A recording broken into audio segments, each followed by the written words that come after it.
होइन हो सर, के गर्दै हुनुहुन्छ तपाईँ? यो झारपात चलाउँदै हुनुहुन्छ, के हो खास यो?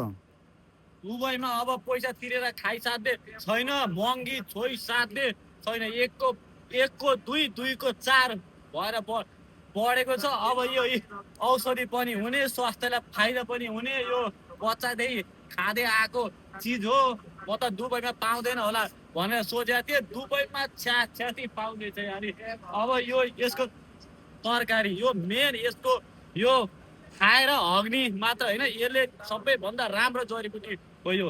यसले पेट दुखेको, पेटमा गएर खाना पचेर खाना पचेन र खाना बाहिरबाट आएन भने त्यसको काम गर्छ। त्यही भएर यसको टक्क सब्जी बनाएर यसलाई मजाले आलुसँग भुटेर खानु पर्यो। भनेको पैसा तिर खाइसाध्ने छैन, महँगो छ दुबईमा। सेलेरी थोरै, रासनमा हो, के गर्ने अब? उपाय त गर्नु पर्यो नि त। अब यसरी ठाउँमा घाँस टिप्ने, खाने, पैसा बचाउने हो। मेन कुरो पैसा बचाउनु पर्यो, बचाउनु पर्यो के।